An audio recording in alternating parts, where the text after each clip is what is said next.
Hey guys, welcome to my channel. First, I want to start off by saying thank you for understanding that I didn't get my video up yesterday. It's been crazy since Sunday, just a lot of stuff going on. So I appreciate the understanding. But today, we're going to make another video. These are my 7 money saving tips. You do not have to follow them. I am no expert. I'm just sharing some of what has worked for me and helped me, as well as I know it's helped some other people doing similar things.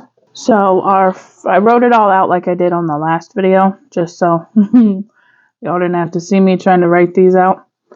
So our first one is make and stick to a budget that works for you.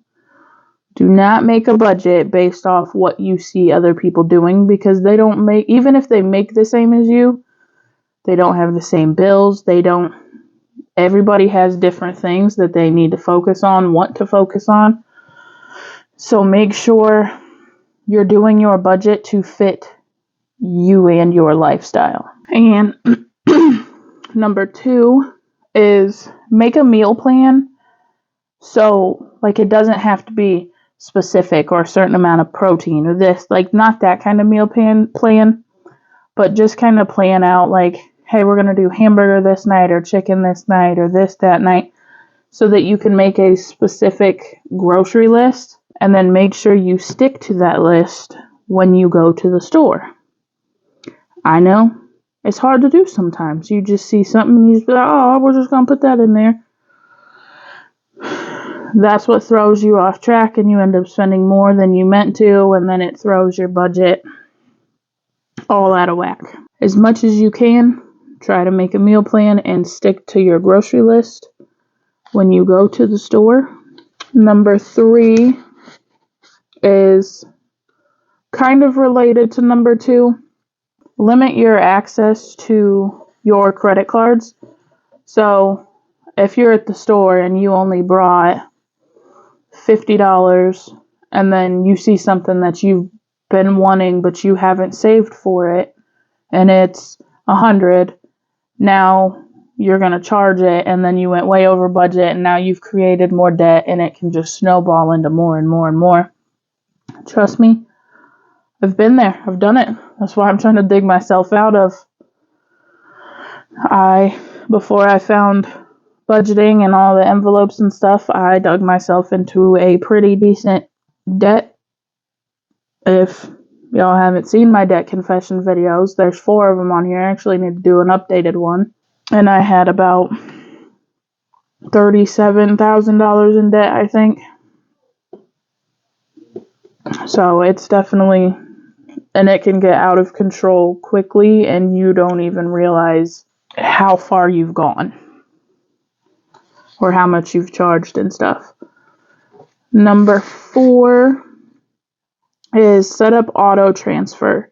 So I know a lot of places, maybe not everywhere, but my job will do this. I know my bank will do it.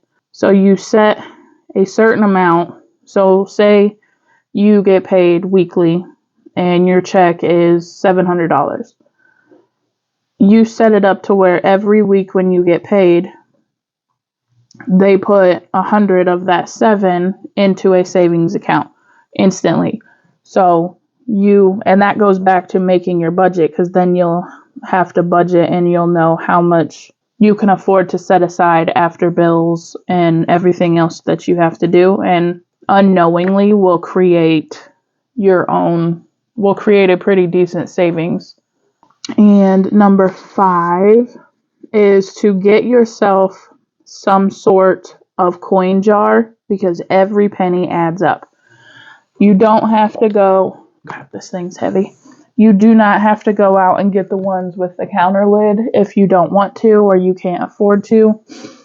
My boyfriend uses an old, I think, popcorn tin or something like that he got as a gift, and so he put no money into that. Just use whatever you have, because this is all just saving my change, and as of today, I have $131.66. So when that gets completely full, then I'll go cash it all in and start it over. And that'll be somewhere between $130 and $200 of change that I could put towards debt or something that I've wanted to buy, whatever I would want. And number 6 is to do savings challenges, but find ones that work for you and your budget. So I know we all see some of these budgeters out here being able to do, like, throw $100 into a savings challenge a day or something like that. A lot of us can't do that, so you do smaller ones. So, like, let me show you. I have this one. It's just a puzzle piece one that I found on Pinterest, and it has very low denominations. I think the highest one, I think there might be one $50 square. Yeah, there's one here. There's a couple 30, a couple 25, a couple 20, but mostly it's 5 and 10s. And once you're done with it, it's $500, and you can do it at your own pace, however you please. And it makes things a lot less, I guess you could say, overwhelming of trying to do a challenge that you can't afford to do. And I know a lot of you have heard of the 100 envelope challenge.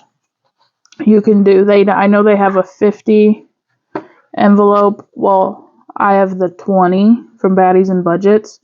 And as you can see, I only have 2 more to go. And it's a lot more attainable, in my opinion, with having a lower income for things. Nothing against the people that budget and that have the money, the extra income to stuff saving challenges like that. They're awesome. Baddies and Budgets is actually the reason I really got into focusing on my stuff, and she worked hard to get to where she is to be able to save like she does. If you guys are watching and you haven't subscribed yet, make sure you hit that button down below. We'd love to have you as part of the family. Unless emergencies come up, I upload twice a week, Tuesdays and Saturdays. So I hope you guys join the family.